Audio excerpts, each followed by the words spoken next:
Next one I'm playing just because I like it. And it's an example of, at the end of a song, you could have a long postlude, which is not vocal but instrumental. So the sentiment of the song is in the lyric, but then the composer can cast a kind of new light on the lyric. A great example of that actually is at the end of Alban Berg's opera Wozzeck, where Alban Berg, who was one of the great composers of early atonalism, I mean, I do admire the great instigators of new movements. It's just that it's now rather tired 100 years later. But Berg was one of the giants of early 20th century, and his opera Wozzeck is pretty atonal, but when he got to the end, he wanted to make some big emotional statement about this poor soldier who'd been oppressed by his superiors. And he pulled out of the drawer, significantly, a piece of his music that was from his earlier work, before he became atonal, that was a tonal orchestral piece. And he put it at the end of Wozzeck, where it has a tremendous impact. So that's another example of, perhaps that's where I got it from. But this is the song with the long instrumental postlude.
It was a very amazing thing to be able to go to Lithuania to do these songs, because I have read that Lithuania is the land of song, and singing is very important in the culture.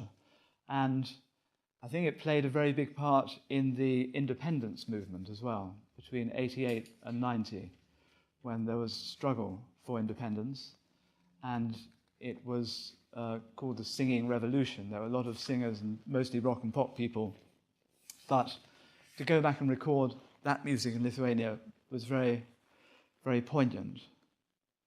And as well, of course, because of my family history. And it was a sort of ritual reconciliation with the land that they had left.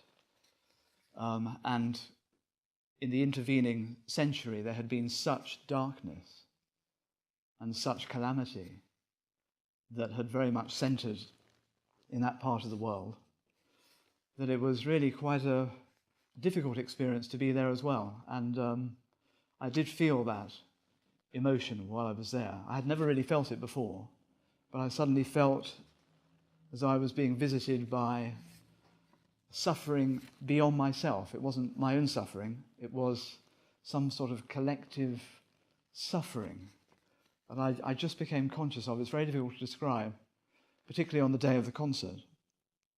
And after the concert, I was given a lovely red rose. And the next morning I had to go. My train was at 1 o'clock.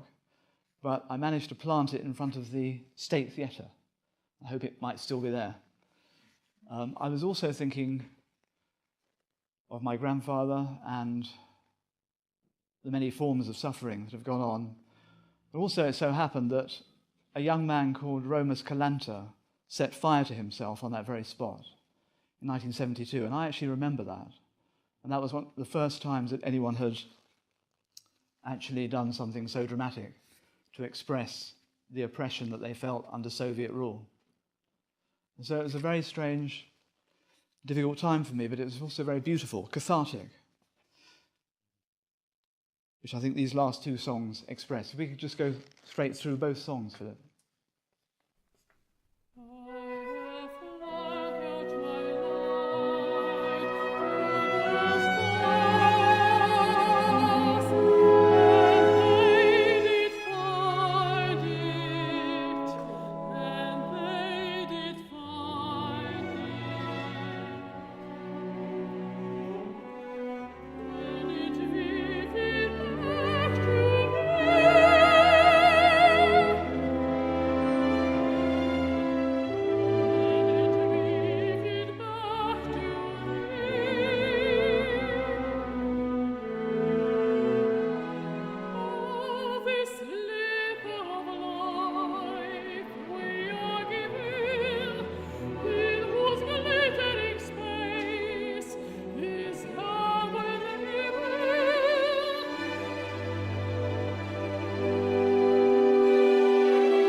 Chris and Liz in the audience who premiered that music, Pushkin House. It all came flooding back as soon as he saw the work. And then it was taken over by Rita, who you heard there. I met Rita in London, and another coincidence, a long string of coincidences that led to me going to Lithuania. She was Lithuanian mezzo. She lives in Kaunas and Vienna. And the other person was Vladimir Ashkenazy, who I've already mentioned. I only discovered 2 years after I began writing it that the orchestra I was writing it for, the patron was Vladimir Ashkenazy, and I couldn't believe my luck. Someone of that stature was connected with something that I was doing. And the further amazement was that when we met, we were introduced, and he just went straight to the point. He just said, "Well, is your music very atonal?" I said, "No, it's very tonal, very tonal, very, very tonal." And I'm so pleased, because I'm so tired of this atonal. Yes. So then he wrote to me a few weeks later, to my amazement, and he listened to what I'd already written, and he liked it. And he just he seemed to become determined to do something with this symphony. When he first looked at it, it's called Elixir, that's its subtitle, and he just kept on saying, "Elixir, Elixir." And it seemed to go in. I don't know whether it was something to do with the elixir of life or the idea of a rebirth, but without him I wouldn't have gone on to complete the work, and without him there wouldn't be any recording. So it's entirely due to him. The composer Felix Mendelssohn said that the problem with talking about music is not that it's more vague than words, it's because it's more precise than words in its meaning. So it is rather difficult to talk about the abstract art form music. Now, what you're going to hear is even more abstract because there's no voice, there's no words, there's no sentiment, there's no lyric. So it's pure music. Some people have said to me, "Your music sounds like film music. Why don't you write film music? You'd make money. You'd become successful." But my answer to that is that, in fact, what's happened is a very interesting cycle, is that in the same migration that my grandfather made from Lithuania to the West and Britain, his contemporaries also went to America. And there they became the great film composers, and they created Hollywood and the entire popular music movement, and all the great Broadway musicals and so on. And so we grow up not necessarily listening to classical music, but even if we don't listen to classical music, the idiom of classical music, the tradition that they came from, the music of their fathers and their teachers, has flooded our consciousness. So now what's happened is that for someone like me who wants to write art music, I grew up with this sound material flooding and saturating my imagination, and I'm processing it back into the concert hall. So I don't want to be told to take it back into a film. But I'm just using the found material, if it reminds you of film music, but I'm subjecting that material to an abstract classical music process. Because funnily enough, even the greatest film composers, their music doesn't work terribly well in the concert hall. It works wonderfully with the film. But if you try and separate it from its natural idiom, it doesn't work so well, funnily enough. So music that's written for the concert hall, without any other prop, has to do something rather extraordinary. It has to hold your attention, and it has to compel your mind and your spirit from beginning to end without any assistance from any other analogous contingent element.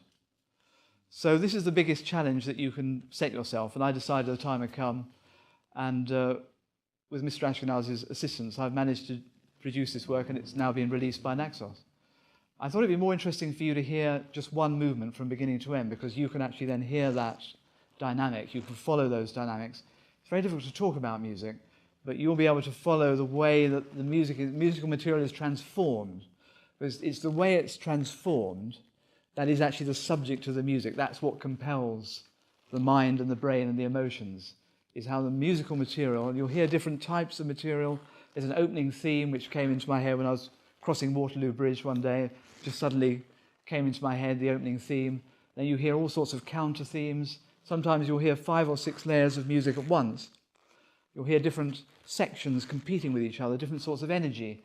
In particular, there's an eruptive brass energy, like a huge sort of fanfare, it's like a volcano of energy which keeps on breaking into the music, threatening to explode the parameters of the music. And that eventually that takes hold at the end. And then we're just going into the first few bars of the second movement, so you hear the contrast.